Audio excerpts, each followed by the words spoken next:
They laughed at her rusted car like it was proof she didn't belong under a hood. A wealthy businessman made sure the whole shop heard his contempt, mocked her to her face, called her vehicle worthless scrap, then dared her to touch his spotless SUV. May Porter took the challenge, knowing it was a trap designed to humiliate her in front of everyone. But what she found buried in his engine bay, hidden wiring, secret modifications, and a technical truth no one was supposed to see, would flip everything upside down. What started as public ridicule ended with him cornered by his own arrogance, exposed in front of witnesses, forced to face what he'd tried to bury. This is the story of a mechanic who refused to be erased. Subscribe right now and tell me in the comments what city you're watching from, because what happened next will leave you speechless. May Porter's sedan rolled into the lot at 6:45. The engine coughed twice before she shut it off. Rust bloomed along the fenders and door panels. The paint had faded years ago. She climbed out and locked the door. Her boots hit the cracked asphalt. The morning air was cold and still. Inside the shop, fluorescent lights hummed overhead. Ricky Salazar stood near the parts counter. He was drinking coffee from a paper cup. "Morning," May said. "Hey," Ricky said. He glanced toward the window. "That your car out there?" "Yeah." Jax Coleman walked past carrying a toolbox. He looked outside and grinned. "Man, that thing's still running?" May pulled on her work gloves. She did not answer. "I'm just saying," Jax said. "My uncle had one just like it. Died in '98. Ricky laughed. May moved toward her bay. She grabbed a clipboard from the hook. The compressors kicked on. Air hissed through the lines. The shop floor was stained with oil and coolant. The smell of gasoline and metal filled the space. May checked her first work order. A brake job on a pickup. Simple work. Honest work. Trina Hayes walked in from the front office. She carried a stack of papers. "We got Patterson coming in this morning," she said. Ricky looked up. "Lyle Patterson?" "Yeah?" Jax whistled. "That guy's a pain." Trina nodded. She set the papers down. "Just keep it professional." May felt something tighten in her chest. She had heard about Patterson. Everyone had. He owned half the businesses on Main Street. He acted like he owned the rest. "When's he coming?" Ricky asked. "Any minute," Trina said. May walked to the brake job. She rolled the creeper under the truck. The metal was cold against her back. She reached for the lug wrench. Outside, tires crunched on gravel. An engine purred, smooth and expensive. May heard it through the open bay door. She slid out from under the truck. She stood and wiped her hands. Through the doorway she saw the SUV. Black paint. Chrome trim. Not a scratch on it. The door opened. Lyle Patterson stepped out. Lyle wore a pressed shirt and dark slacks. His watch caught the light. He smiled when he saw Trina. He walked toward the entrance. "Morning, Trina," he said. "Mr. Patterson," Trina said. "Good to see you." "Is it?" Lyle said. He laughed. "You guys haven't fixed my truck yet." Trina's smile tightened. "We're working on it." "I hope so," Lyle said. He leaned against the counter. "I'm paying for results, not excuses." Ricky glanced at May. She kept her face blank. She walked back to her bay. Lyle's voice carried across the shop. "I need this done right. Last time it was fine for a week. Then it started again." "I understand," Trina said. "We'll figure it out." "You better," Lyle said. "I got a reputation to maintain. Can't be driving around in a truck that shakes." Jax passed May carrying a diagnostic scanner. "Here we go," he whispered. May said nothing. She listened to Lyle talk. His voice was loud, confident, demanding. "Who worked on it last time?" Lyle asked. "Marty did most of it," Trina said. "And Jax helped." "Well, they missed something," Lyle said. "Obviously." Marty Cole walked in from the back. He was wiping his hands on a rag. He looked tired. "Morning, Lyle." "Marty," Lyle said. He did not smile. "Your work didn't hold." Marty stopped walking. "We replaced the mounts, balanced the wheels, checked the driveline." "And yet," Lyle said. He spread his hands. "Here I am again." "Sometimes these things take time to track down," Marty said. "I don't have time," Lyle said. "I have money. That should buy me solutions." May felt anger rise in her throat. She swallowed it. She turned back to the truck. She loosened the first lug nut. The wrench squealed. Lyle walked towards the bay doors. He looked around the shop. His eyes moved across the tools, the lifts, the stained floor. Then he looked outside. His gaze landed on May's car. He stopped walking. He stared at it. Then he laughed. The sound was sharp and cruel. "Whose car's that?" he asked. Jax looked up. He glanced at May. Then he looked at Lyle. That's May's." Lyle laughed harder. "You're kidding." "No," Jax said. He shifted his weight. "That heap?" Lyle said. He pointed toward the window. "That pile of rust sitting in my parking space?" May felt heat rush to her face. She set down the wrench. She stood up. She walked toward the bay door. "It's not in your space," May said. Her voice was calm. "It's in the employee lot." Lyle turned. He looked at her. His smile did not reach his eyes. "You work here?" "I do," May said. "Doing what?" Lyle asked. "Sweeping?" Jax coughed. Ricky looked at the floor. Trina stepped forward. "May's a mechanic, Mr. Patterson." "A mechanic," Lyle said. He nodded slowly. "And she drives that?" "It runs," May said. "Barely," Lyle said. He walked closer to the window. "I wouldn't give you $1 for it. Looks like something from a junkyard." May's hands curled into fists. She kept them at her sides. She did not speak. "I'm serious," Lyle said. He turned to Trina. "How can I trust my SUV with someone who drives that?" Trina opened her mouth. She closed it. She looked at May. "May's very experienced." "Is she?" Lyle said. He looked May up and down. "How many years?" 24, May said. Lyle raised his eyebrows. "And you still drive a car like that?" "I drive what I can afford," May said. "Maybe you should charge more," Lyle said. He laughed again. Jax smiled nervously. Ricky did not look up. May felt the room shrink. Every eye was on her. Every silence pressed against her chest. She wanted to walk out. She wanted to scream. She did neither. "I need my SUV fixed," Lyle said. He turned back to Trina. "But not by her." May's jaw tightened. She felt something crack inside her ribs. Trina held up her hands. "Let's just focus on the vehicle, Mr. Patterson." "I am," Lyle said. "And I'm saying I want someone competent." "May is competent," Trina said. Her voice was firm. "Very competent." Lyle looked at May again. "Then why's her car falling apart?" "Because I spend my money on other things," May said. "Not paint and chrome." Lyle smiled. "Right. Sure."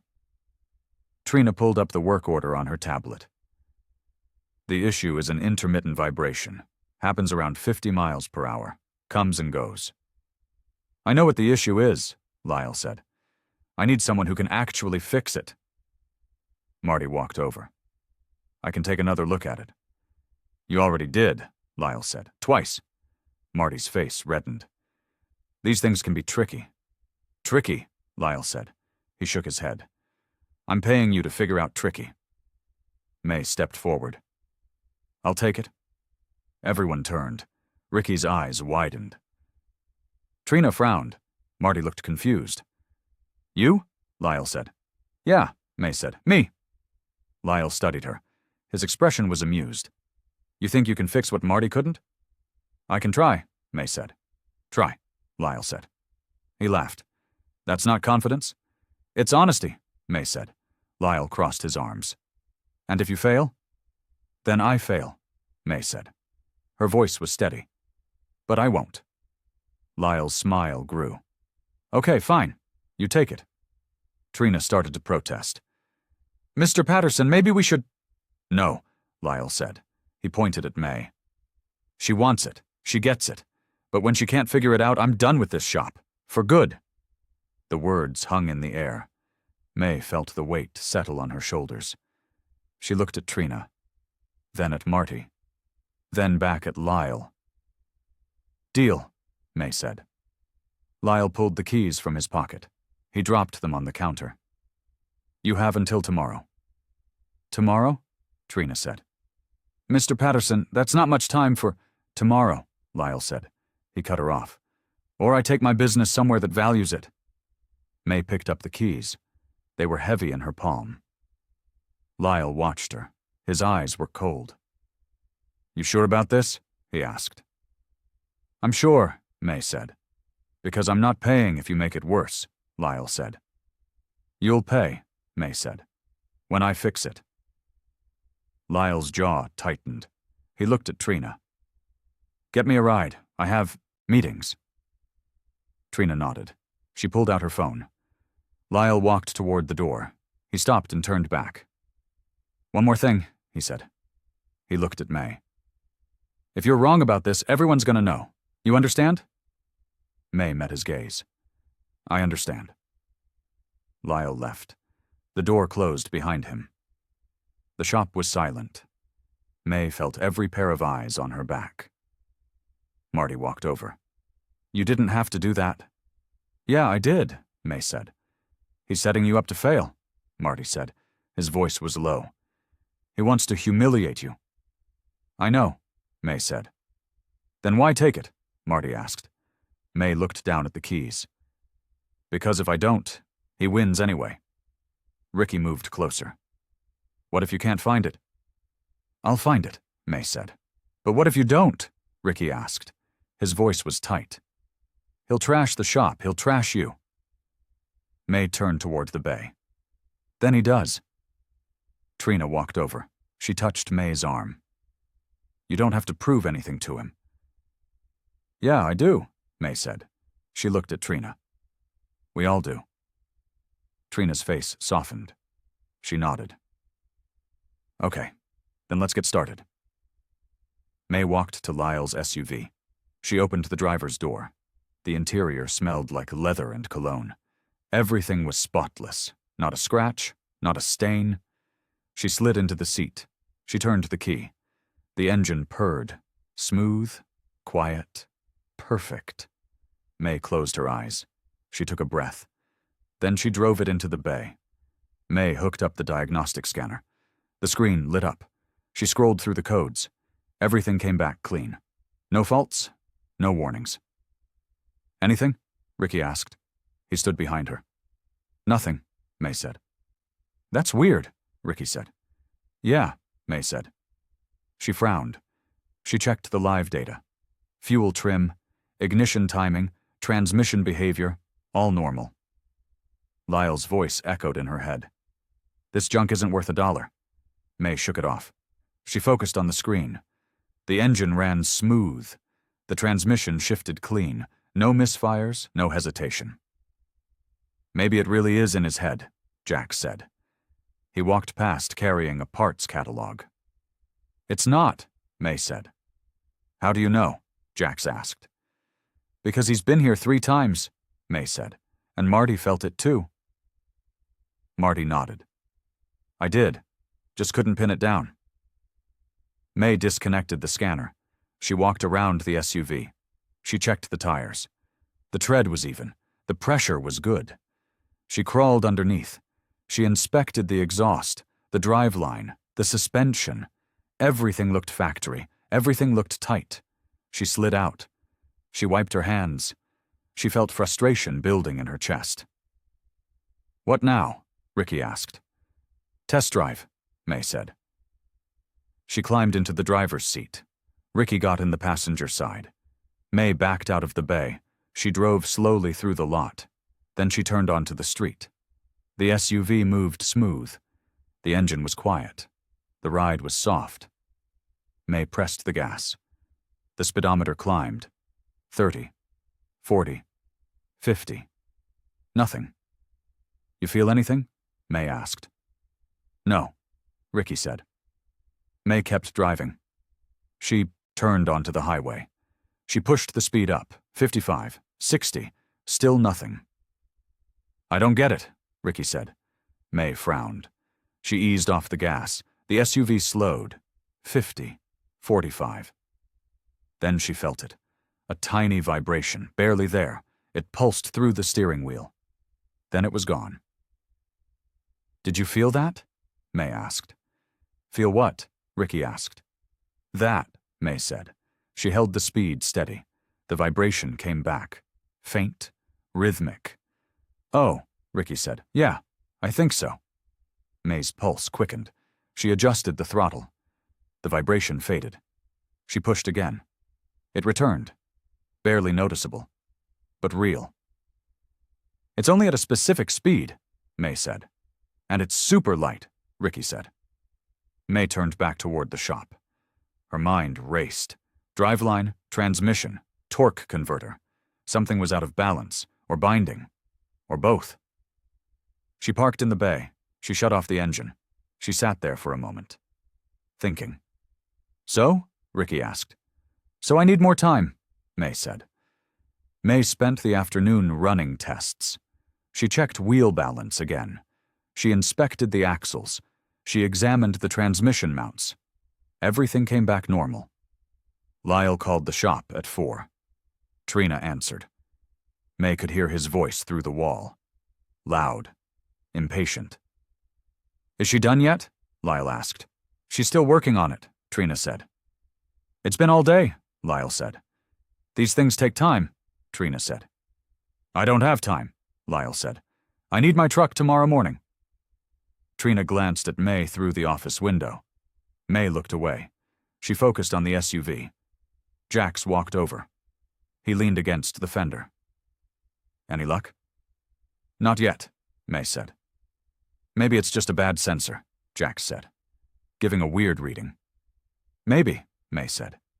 She did not believe it. Or maybe it's nothing, Jax said. He shrugged. Maybe he's just picky. May looked at him. You felt it too, on the test drive. Barely, Jax said. It was like, I don't know, a ghost. May nodded. That was the problem. The vibration was so faint, so specific. It only showed up under exact conditions, and it left no trace in the computer. Marty walked over. He wiped his hands on a rag. You getting anywhere? Slow, May said. Want some help? Marty asked. Maybe, May said. She hesitated. You felt it when you worked on it before, right? Yeah, Marty said. Around 50 miles per hour. Just a little buzz in the wheel. Did you check the drive line? May asked. Twice, Marty said. Everything was tight. May frowned. She looked at the SUV. Something was wrong. She could feel it, but she could not see it. What are you thinking? Marty asked. I don't know yet, May said. Marty nodded. He walked away. May stood there. The shop was quieter now. Most of the techs had gone home. Only Ricky and Jax remained, and Trina in the office. May climbed under the SUV again. She ran her hands along the drive shaft. She checked every joint, every bolt, every connection. Nothing. She slid out. She sat on the floor, her back against the tire. She closed her eyes. She thought about the vibration, how it came and went, how it only appeared at a narrow speed range. Then she thought about Lyle's face, his smirk, his voice. This junk isn't worth $1. May opened her eyes. She stood up. She was not giving up. Not yet. Trina walked into the bay. She crossed her arms. Lyle just called again. May did not look up. What did he say? He said if you don't have an answer by tomorrow morning, he's taking his business somewhere else, Trina said. May nodded. Okay. May, Trina said. Her voice was soft. You don't have to do this. Yeah, I do, May said. No, Trina said. She stepped closer. You don't. Lyle's a bully. He set you up. He wanted you to fail. I know, May said. Then why keep going? Trina asked. Let Marty take it, or we send it to another shop. No one will blame you. May looked at Trina. Everyone will blame me. You know that. Trina's face tightened. She did not argue.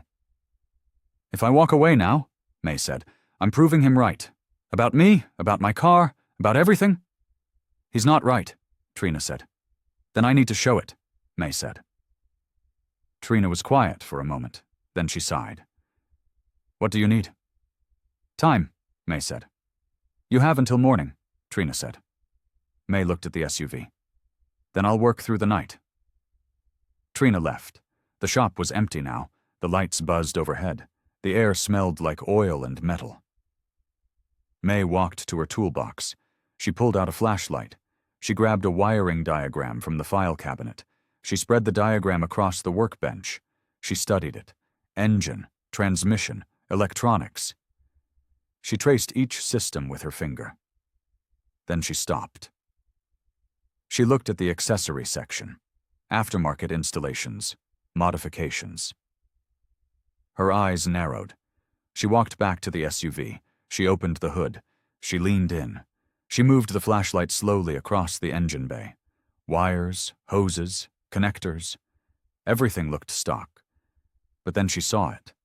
A small box tucked behind the air intake. It was black. Unmarked, a thin wire ran from it to the ECU.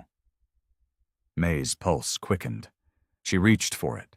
She pulled it loose. She held it under the light. An aftermarket tuner. May stared at it.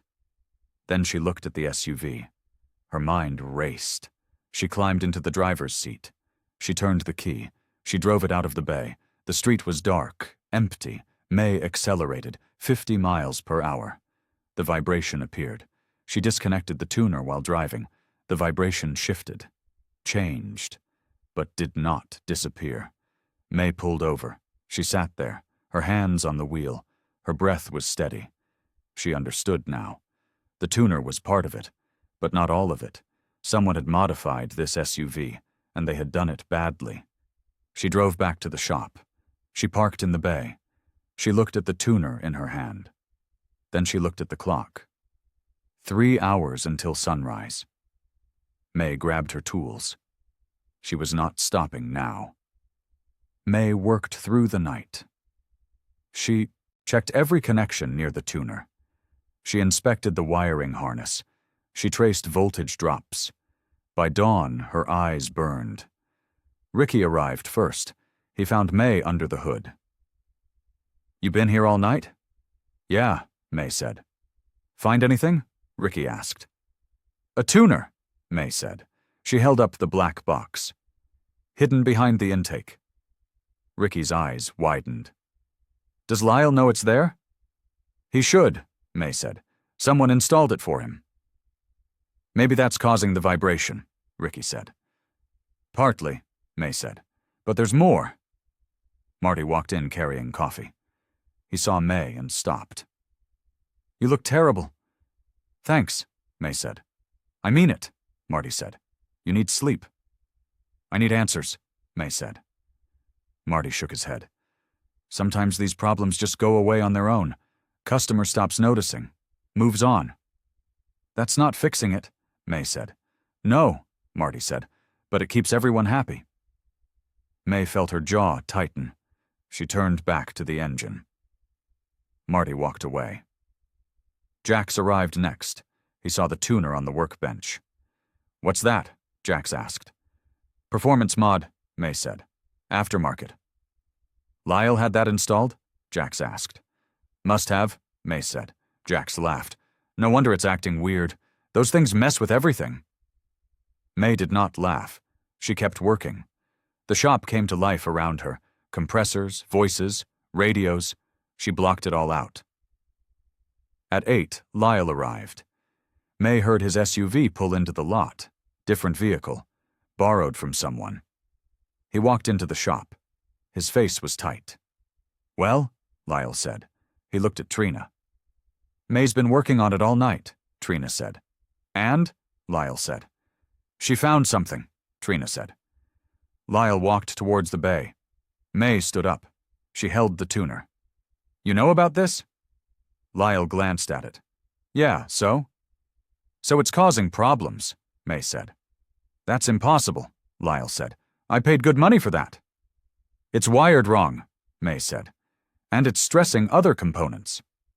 Lyle's face reddened. You're saying I damaged my own truck? I'm saying whoever installed this didn't do it right, May said. Lyle stepped closer.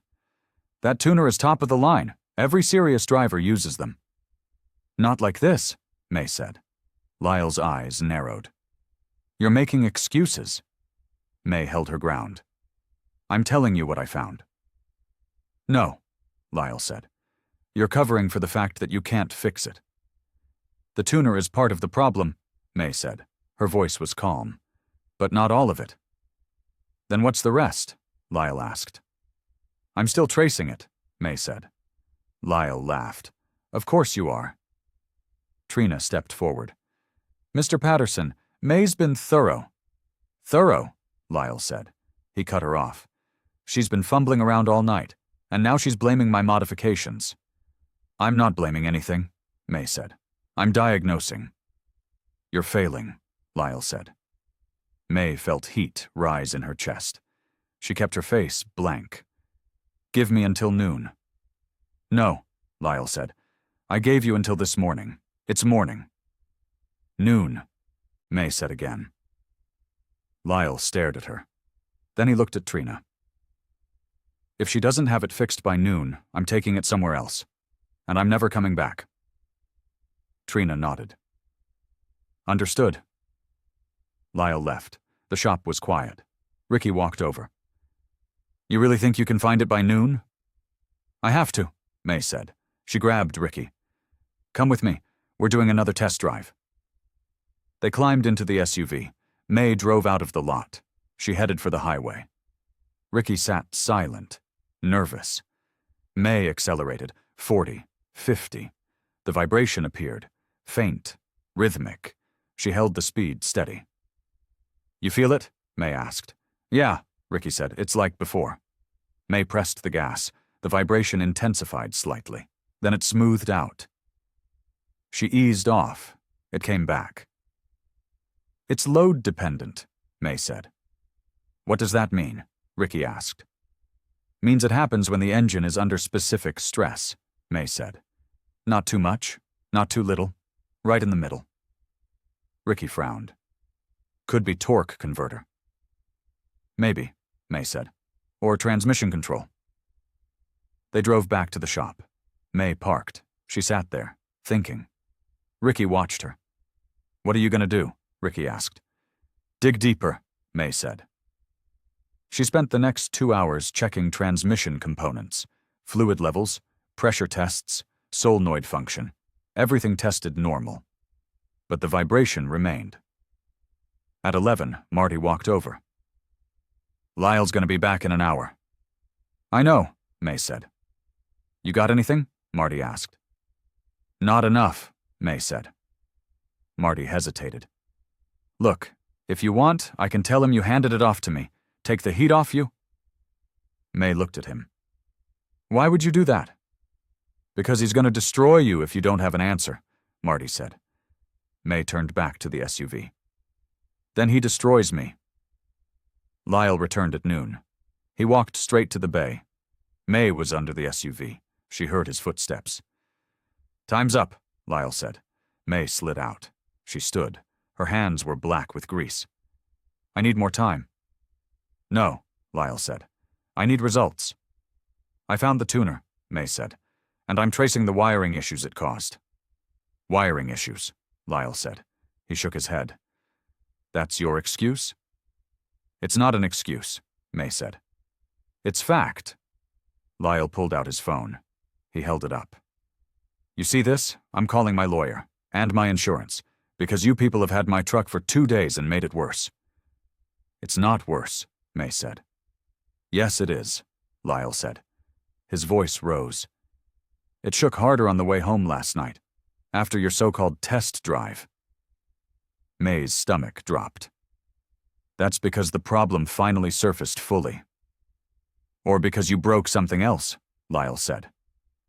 Trina rushed over. Mr. Patterson, please, let's talk in the office. No, Lyle said. I'm done talking. I want my truck. Now.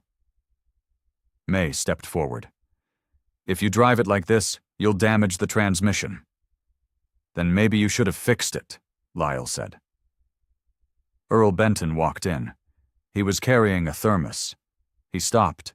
When he saw Lyle yelling, his face creased with concern. Everything okay? Earl asked. No, Lyle said. He pointed at May. This lady can't fix my truck, but she's happy to break it more. Earl looked at May. That doesn't sound right. Stay out of this, old man, Lyle said. Earl's jaw tightened, but he said nothing. He walked to the waiting area. He sat down. He watched. Lyle turned back to May. Give me my keys. May hesitated.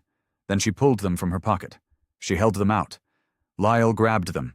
His hand brushed hers. Rough, angry. I'll be posting a review, Lyle said. Everyone's going to know about this place, and about you. He walked to the SUV. He climbed in.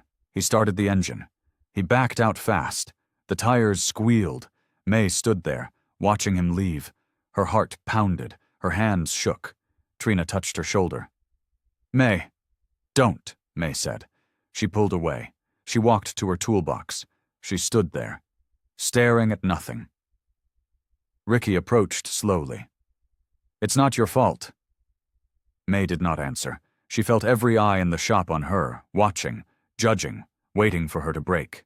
She grabbed her jacket. She walked outside. She stood in the cold air. Alone. May did not come back inside for 20 minutes.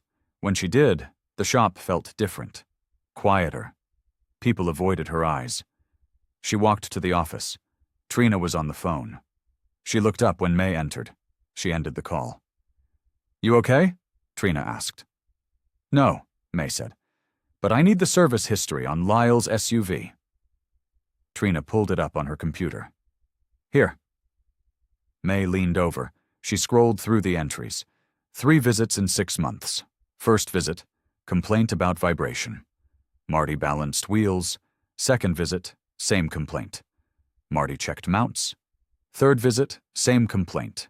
Jax did a software update. They kept sending him away with Band-Aids, May said. They tried, Trina said. They didn't try hard enough, May said. Trina frowned. What are you looking for? Something we missed, May said. She read through the notes again. Then she saw it. A line from 4 months ago.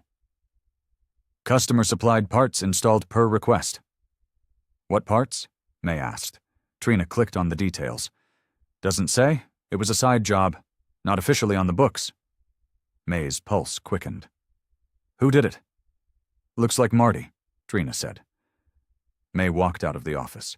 She found Marty in Bay 3. He was working on a sedan, changing oil. Marty, May said.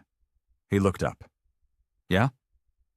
You installed something for Lyle a few months back, May said. Off the books. Marty's face shifted. Maybe. I don't remember every job. Think, May said. What did you install? Marty wiped his hands.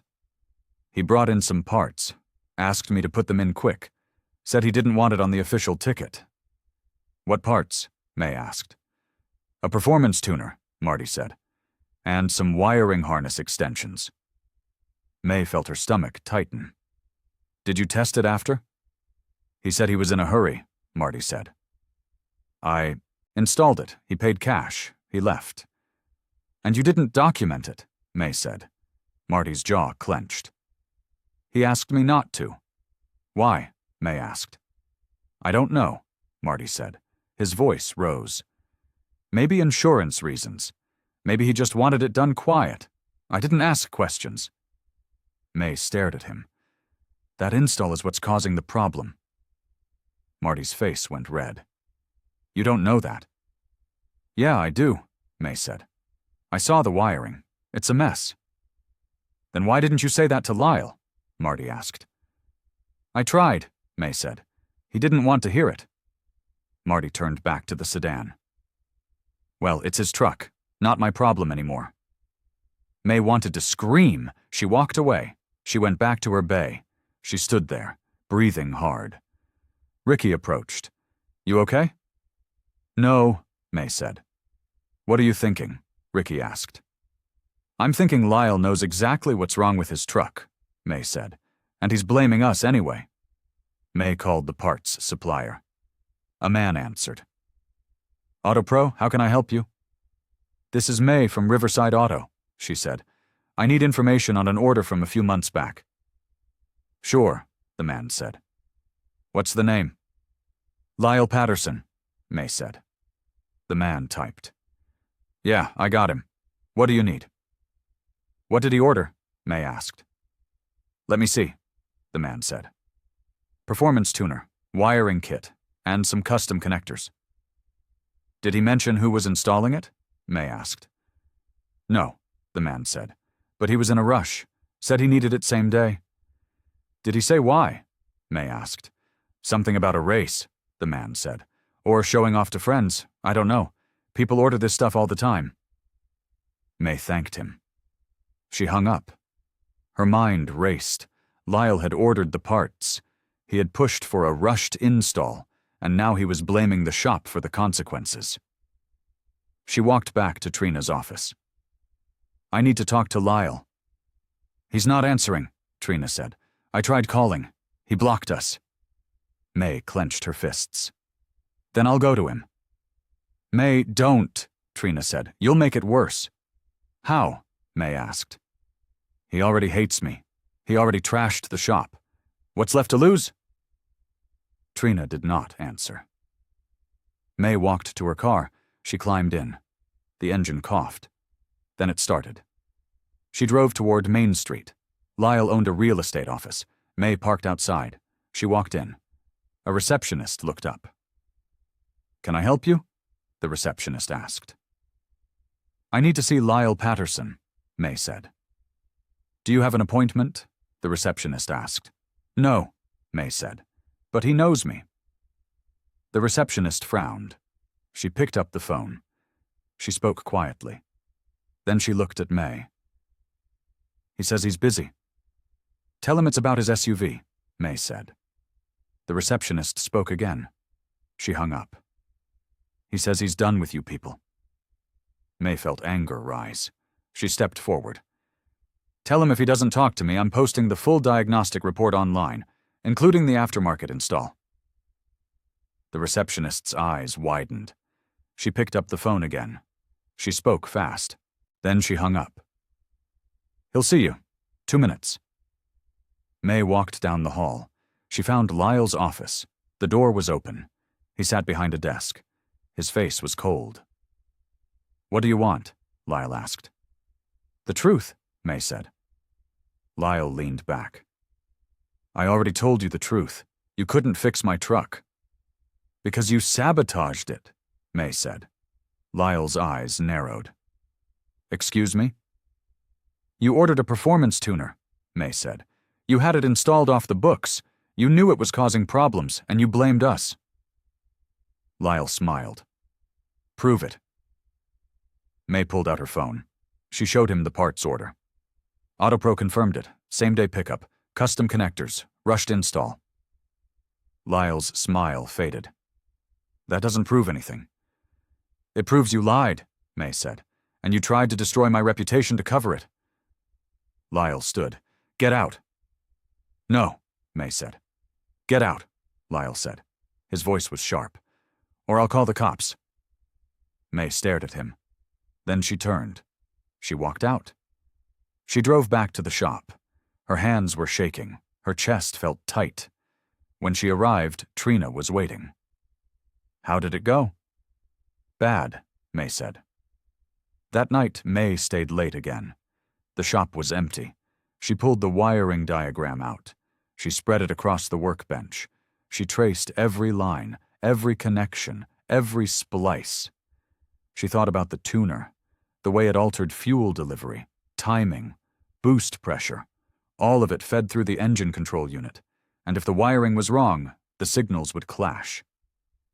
She grabbed her flashlight. She walked to Lyle's service bay.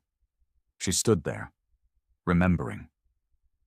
The SUV was gone, but the memory remained. She closed her eyes. She pictured the engine bay, the tuner tucked behind the intake, the wiring running to the ECU. She had traced it once, but she had not gone deep enough. May opened her eyes. She grabbed her phone. She called Marty. "Yeah?" Marty answered. He sounded tired. "When you installed Lyle's tuner, where did you connect the harness?" May asked. Marty hesitated. "I don't remember." "Try," May said. "I think it was near the throttle body," Marty said. "Why?" "Did you use the factory connector or splice it?" May asked. "I spliced it," Marty said. "He didn't have the right adapter." May's heart raced. "So you cut into the original wiring?" "Yeah," Marty said. "It was the only way to make it work in time." "Did you solder it?" May asked. "No," Marty said. "I used crimps, quick and clean." May felt her stomach drop.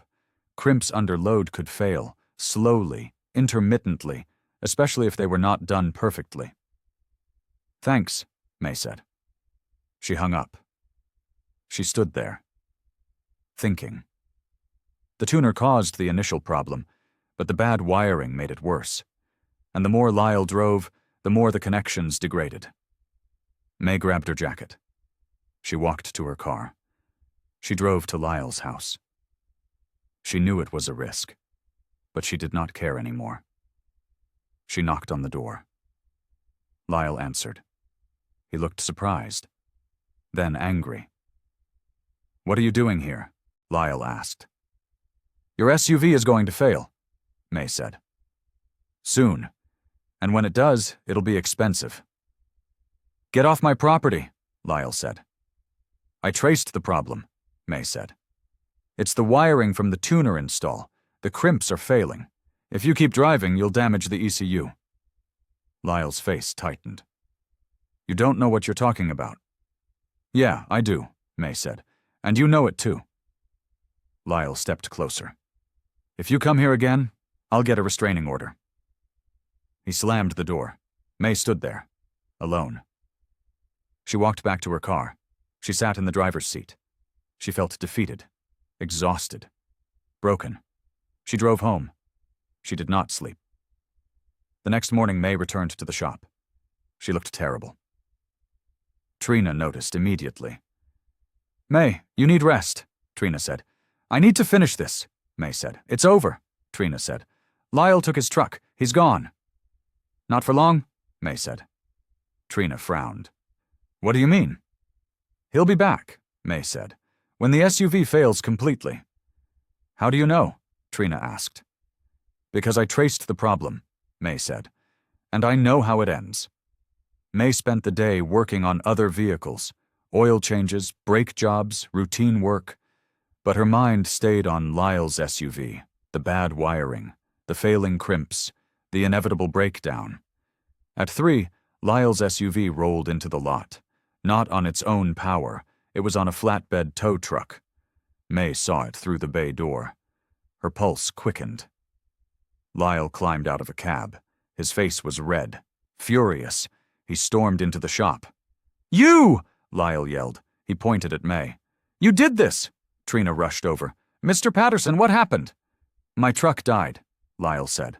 "On the highway, in the middle of traffic. It just shut off." May walked over. "Did you check the engine light?" "Of course I did," Lyle said. "It lit up like a Christmas tree. Then everything went dead." "Sounds like the ECU," May said. Her voice was calm. "Because you messed with it," Lyle yelled. "No," May said. "Because the wiring from your tuner install failed." Lyle's face went pale, then red again. "That's impossible." "It's not," May said. "I told you this would happen." Lyle stepped closer. You sabotaged my truck. I didn't touch your truck, May said. You took it back, remember? Lyle looked at Trina. I want her arrested. This is vandalism. Trina held up her hands. Mr. Patterson, please, let's be rational. Rational, Lyle said. His voice cracked. She destroyed my truck, on purpose, to prove a point. May felt anger rise, but she kept her voice steady. I can show you what happened, if you let me. Lyle stared at her. Show me what? The failed wiring, May said. The damage from the bad install, all of it. Lyle hesitated. Then he nodded. Fine. Show me. May had the tow truck driver unload Lyle's SUV into the bay. She opened the hood. Ricky and Marty gathered around. Trina watched from the side. Earl sat in the waiting area. Quiet. Observant. May pulled out the tuner wiring. She held it, under the light. The crimps were black, corroded. One had completely separated. There, May said. She pointed. That's your problem. Lyle leaned in. He looked. His face tightened. That's from the install? Yeah, May said. The crimp failed. Signals got crossed. The ECU shut down to protect itself. Marty stepped forward. I did that install, but I used good crimps. They weren't soldered, May said, and they were under constant load. They degraded over time. Lyle looked at Marty. You did this? Marty's face went red. You asked for a rush job. I did what I could. You should have done it right, Lyle said. You should have paid for it to be done right, Marty said. The tension in the room thickened. Trina stepped forward. Gentlemen, let's focus on fixing it. Fixing it? Lyle said. He laughed bitterly. This is going to cost thousands. Only if the ECU is fried, May said. If it's just the wiring, I can repair it. Lyle looked at her. Why would you help me? Because it's my job, May said. Lyle was silent. He looked at the wiring, then at May. How much? For the repair? May asked. 300, maybe 4. Depends on the damage. And the ECU? Lyle asked. We'll test it first, May said. But if it's dead, you're looking at 1,500, plus labor. Lyle's jaw clenched. Fine. Do it. May nodded. She grabbed her tools. Ricky stayed to help. Marty walked away. He looked ashamed. May worked for the next 2 hours. She removed the bad wiring. She soldered new connections. She tested each one. Ricky handed her tools. He watched carefully. You're good at this, Ricky said. I've done it before, May said. No, Ricky said. I mean with him. You stayed calm. May did not answer. She focused on the work. When she finished, she reconnected the ECU. She turned the key. The engine started. Smooth. Steady. Ricky grinned. You did it. May shut off the engine.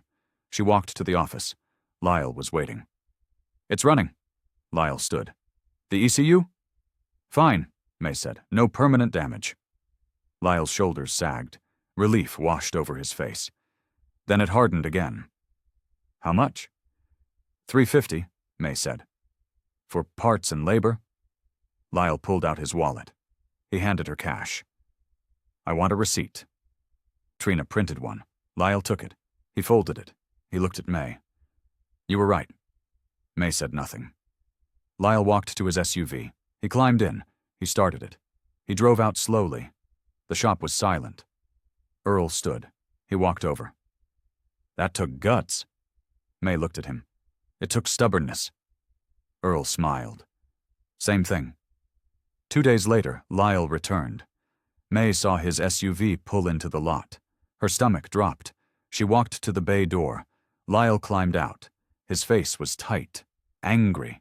He walked straight to Trina. It's still doing it, Lyle said. Trina frowned. Doing what? Shaking, Lyle said. Worse than before. May stepped forward. When did it start? This morning, Lyle said. He glared at her. On the way to work, hit 50, and it felt like the wheels were going to fall off. May's chest tightened. Let me look at it. No, Lyle said. You already looked at it, twice, and it's worse. Then let me check it again, May said. Why? Lyle asked. So you can make it worse? Earl walked in. He heard the argument. He moved closer. What's going on? She can't fix my truck, Lyle said. He pointed at May. She tries. It gets worse, every single time. Earl looked at May. That true? The wiring's fixed, May said, but something else is wrong. Yeah, Lyle said, and it's your fault. May felt her jaw clench. Let me test drive it. No, Lyle said. I'm taking it somewhere else, somewhere competent. Trina stepped forward.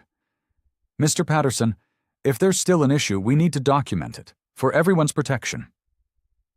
Lyle hesitated. Then he nodded. Fine. Document it. Then I'm gone. May climbed into the SUV. Ricky got in beside her. She drove out of the lot. She accelerated. 40. 50. The vibration hit like a hammer. The steering wheel shook. The whole cabin rattled. May's eyes widened. Jesus, Ricky said. May eased off the gas. The vibration smoothed. She pressed again. It came back. Violent. Uncontrolled. That's way worse than before, Ricky said. May pulled over. She sat there. Her hands were shaking. She felt panic rising in her chest. What did I do wrong? May whispered. Nothing, Ricky said. You fixed the wiring. Then why is it worse? May asked. Ricky did not answer. May drove back to the shop. She parked. She sat there, defeated. Lyle was waiting. He saw her face. He smiled. Told you. May climbed out. She walked to the bay. She stood there, staring at the floor. She felt eyes on her, judging, mocking. Marty approached. You want me to take it now? May looked at him. What? The job, Marty said. I can take it, get you off the hook. May felt something crack inside her. You think I can't do it? I think you're in over your head, Marty said. His voice was soft, almost kind. May turned away. She walked to her toolbox. She opened it. She stared at the tools. Years of work, years of proving herself. And now this. May, Trina said. She stood behind her. Take a break, go home. We'll handle it.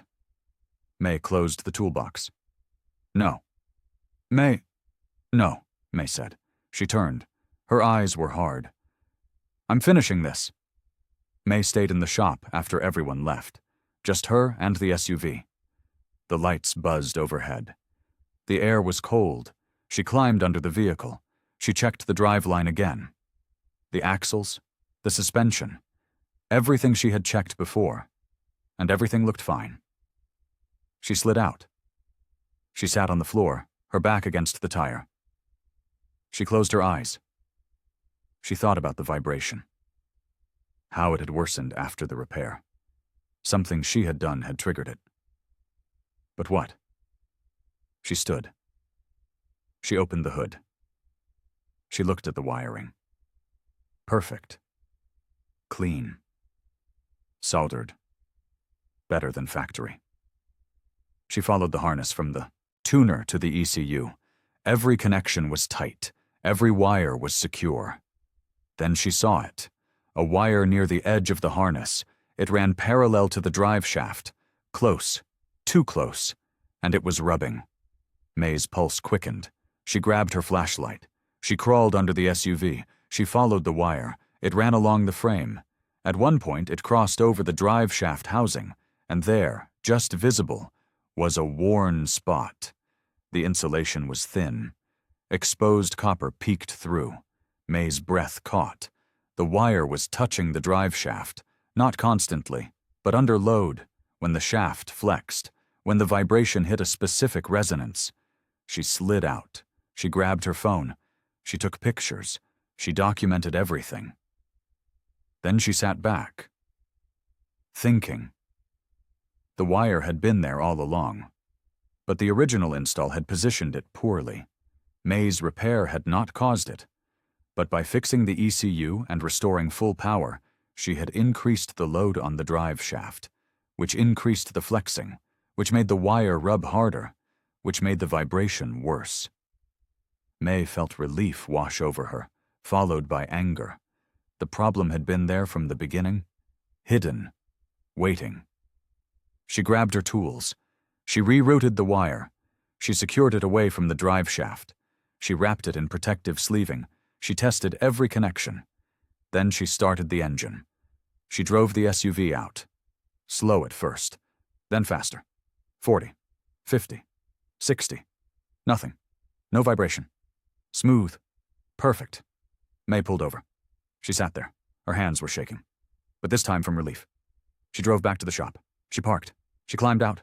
She stood there, alone, smiling. She had done it. May arrived early the next morning. She was waiting when Trina unlocked the door. "You're here early," Trina said. "I found it," May said. Trina stopped. "Found what?" "The problem," May said. "The real one." Trina followed her to the bay. May showed her the pictures, the worn wire, the reroute, the fix. "It was rubbing the drive shaft," May said. "Under load. That's what caused the vibration." Trina stared at the pictures. "That's why it got worse." "Yeah," May said. "Fixing the ECU restored full power, which made the drive shaft flex more, which made the wire rub harder." Trina smiled. "You did it." "Yeah," May said. "I did." Ricky arrived next. May told him. He grinned. "That's amazing." Marty walked in. He heard the news. His face was neutral. "You sure it's fixed?" "I test drove it last night," May said. "Smooth as glass." Marty nodded. He walked away. May watched him go. She felt no satisfaction from his silence. At 9, Lyle arrived. May met him at the door. "I found it." Lyle looked skeptical. "Found what?" "The problem," May said. "It's fixed." "You said that before," Lyle said. "This time I mean it," May said. "Test drive it yourself." Lyle hesitated. Then he walked to his SUV. He climbed in. He started it. He drove out of the lot. May watched. Ricky stood beside her. "What if he says, 'It's still there?'" Ricky asked. "It's not," May said. 20 minutes later, Lyle returned. He parked. He climbed out. His face was blank. He walked to May. "Well?" May asked. Lyle was quiet. Then he nodded. "It's gone." May felt her chest expand. "Good." "What was it?" Lyle asked. "A wire," May said, "rubbing the drive shaft from the original tuner install." Lyle's face tightened. "So Marty's fault." "Or the fault of whoever rushed the job," May said. She looked at him. Lyle said nothing. He pulled out his wallet. "How much?" "No charge," May said. Lyle frowned. "Why not?" "Because I already charged you for the wiring repair," May said. "This was part of it." Lyle studied her. "You could have charged me?" "I could have," May said, "but I didn't." Lyle put his wallet away. He walked to his SUV. He stopped. He turned back. "You were right about the install." May nodded. "I know." Lyle climbed into his SUV. He drove away. May stood there, breathing, feeling the weight lift from her shoulders. Earl walked over. "Well done." May looked at him. "Thanks." "No," Earl said. "I mean it. That took real skill and real guts." May smiled. Small, tired. "Just doing my job." That night, May sat alone in the shop. The lights were dim. The air was still. She looked at her toolbox, her hands, her reflection in the chrome. She thought about Lyle, his anger, his arrogance, his refusal to admit he was wrong. She thought about Marty, his shortcuts, his willingness to let her take the fall. She thought about the shop, the way people had watched her struggle, waited for her to fail. And she thought about her car, sitting outside, Rusted, beaten, but running. Always running. May stood. She walked outside. She looked at her sedan. The faded paint, the dented fender, the cracked windshield. It was not worth $1. Not to Lyle, not to anyone who judged by appearances. But it had carried her through 24 years. It had never left her stranded. It had earned every scar. May climbed inside. She started the engine. It coughed. Then it settled. Steady. Reliable. She drove home. The streets were empty. The night was cold. But May felt warm. Calm. She had proven something, not just to Lyle, not just to the shop, but to herself. She was good enough. She always had been, and no one could take that away. But as she pulled into her driveway, her phone buzzed. A text from Trina. Lyle's lawyer called. He's threatening to sue. Says the repair damaged his engine. He wants compensation. May stared at the screen. Her chest tightened. The calm evaporated, replaced by cold dread. She sat in her car. Engine running. Hands on the wheel, and she realized the fight was not over. It was just beginning. May walked into the shop the next morning with the lawsuit notice in her hand. Trina was already there. Her face was pale. "Did you read it?" Trina asked. "Yeah," May said. "He's claiming $20,000 in damages," Trina said. "Says your repair caused engine stress that voided his warranty." May set the paper down. "That's not true." "I know," Trina said, "but he has a lawyer and money." Ricky walked in. He saw the paper. "Is that what I think it is?" "Lyle's suing," Trina said. "For what?" Ricky asked. "For fixing his truck," May said. Her voice was flat. Marty appeared from the back. "I heard. This is bad." "It's worse than bad," Trina said. "If he wins, we're done. The shop can't afford this." May looked at the lawsuit. Her hands were steady. Her mind was clear. "Then we don't let him win." "How?"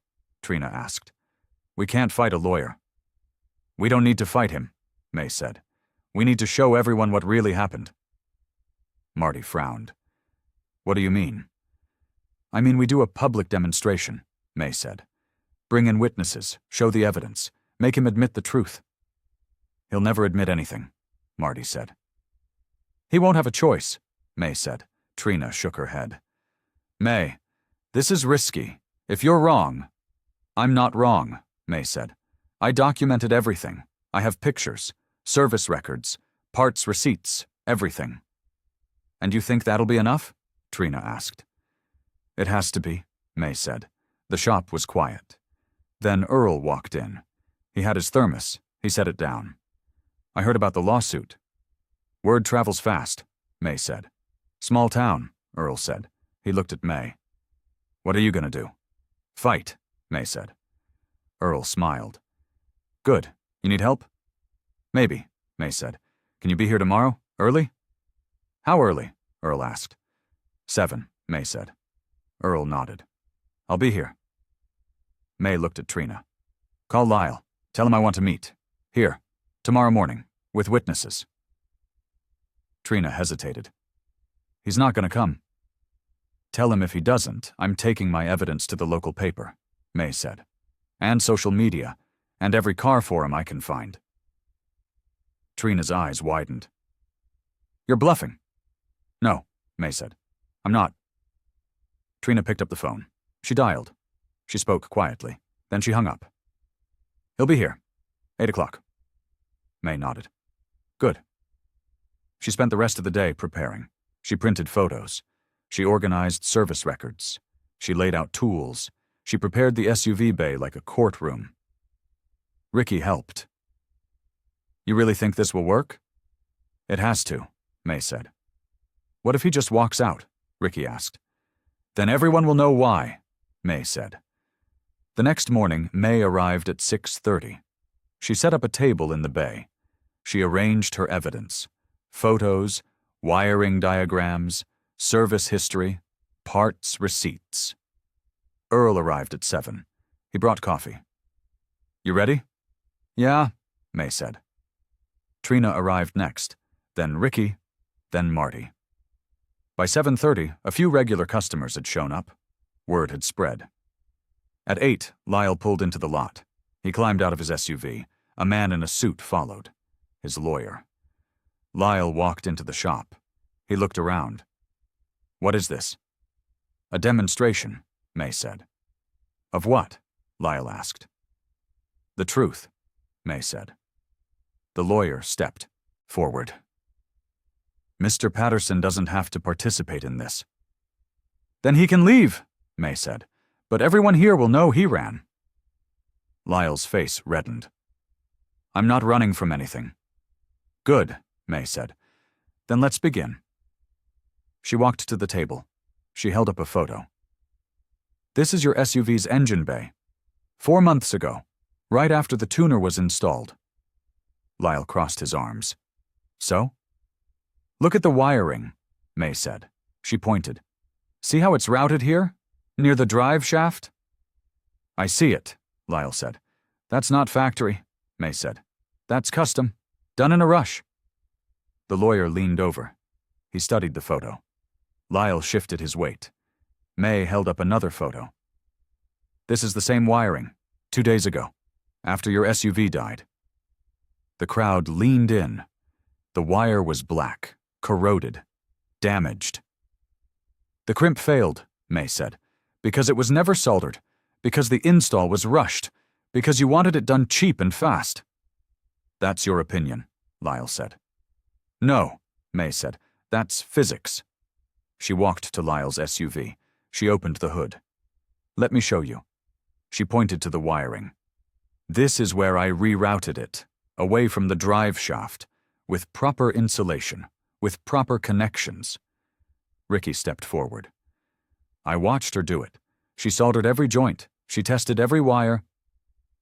The lawyer made notes. Lyle said nothing. May held up a diagnostic scanner. This is the live data from your ECU, before the repair and after. She connected the scanner. She started the engine. The screen lit up. Numbers scrolled. May pointed to specific values. See this? May said. Voltage drop, intermittent signal loss. That's from the bad wiring. She shut off the engine. She rerouted a wire temporarily.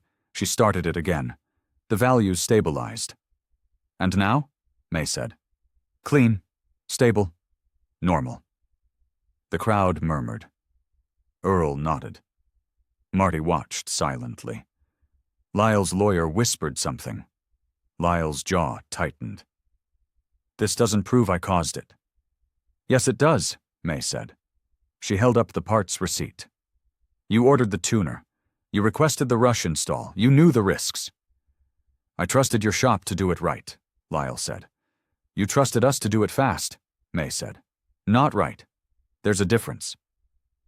The lawyer stepped forward. Ms. Porter, are you saying Mr. Patterson is responsible for his own vehicle's failure? I'm saying he made choices, May said, and those choices had consequences. But your shop performed the work, the lawyer said. At his insistence, May said, off the books, with no documentation, no warranty, no testing. The lawyer frowned. He looked at Lyle. Lyle's face was tight.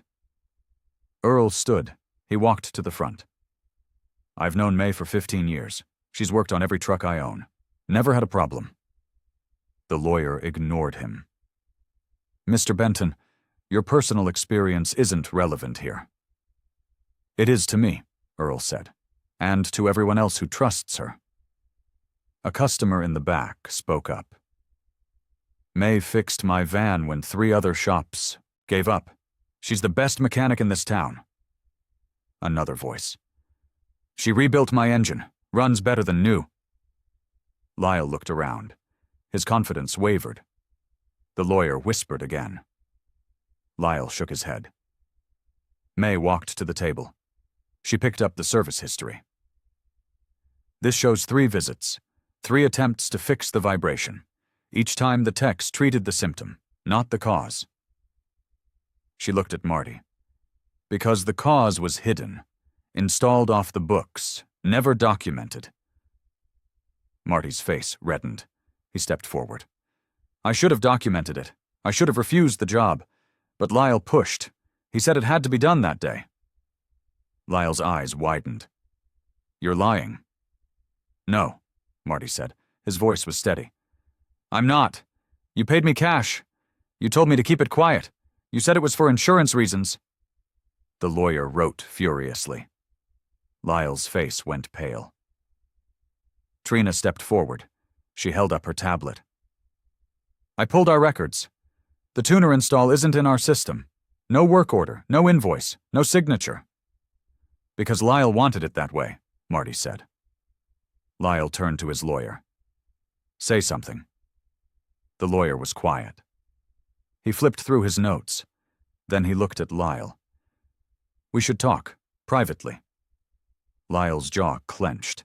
He looked at May, at the crowd, at the evidence spread across the table. His arrogance crumbled. This is ridiculous, Lyle said, but his voice was weak. May held up the final photo. This is your SUV, fixed, running perfectly. I can demonstrate right now if you want. Lyle said nothing. The lawyer touched his arm. Mr. Patterson, let's go. Lyle pulled away. He looked at May. You think you've won? I think I told the truth, May said. Lyle's face twisted. He turned. He walked toward the door. The lawyer followed. The crowd watched them leave. When the door closed, the shop erupted. Customers congratulated May. Ricky grinned. Earl shook her hand. Trina walked over. You did it. We did it, May said. Marty approached. He looked uncomfortable. I'm sorry for not backing you sooner. May nodded. Just do better next time. Marty walked away. May stood there, surrounded by support, by respect, by proof that her work mattered more than her car, more than Lyle's money, more than anyone's prejudice. 3 days later, Lyle's lawyer called. He dropped the lawsuit.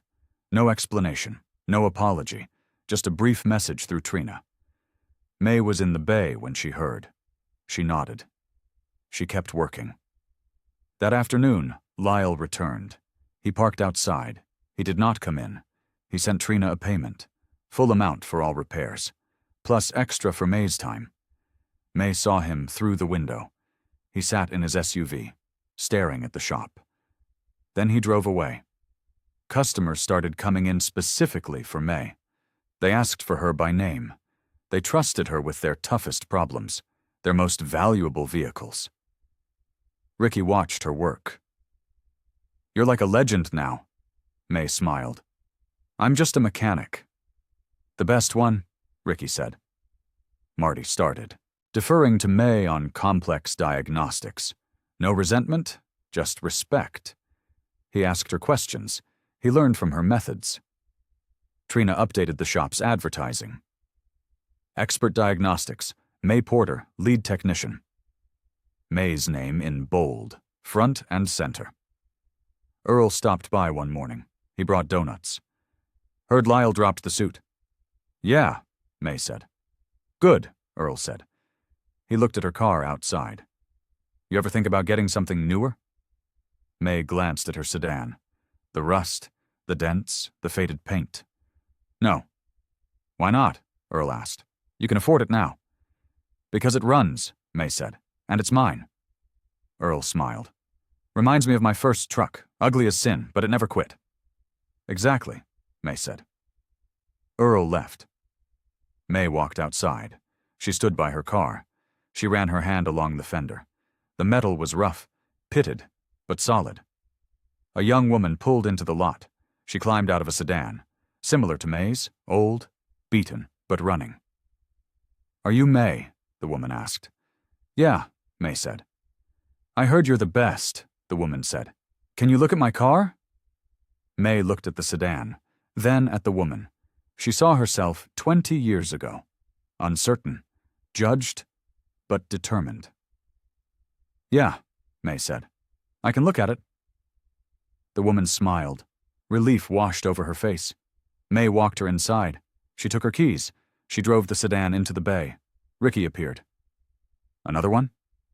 "Another one," May said. She opened the hood. She looked at the engine. Old, worn, but maintained, loved. May grabbed her tools. She felt the weight of the work, the responsibility, the trust. And she felt something else. Pride. Not in what she owned, but in what she knew, what she could do, what she had proven. Outside, her car sat in the sun, rusted, battered, worthless to some, priceless to her. May started the diagnostic. The engine hummed. She listened. She understood. She worked. And the world kept turning. Honest, real, fair. Her hands moved with certainty now,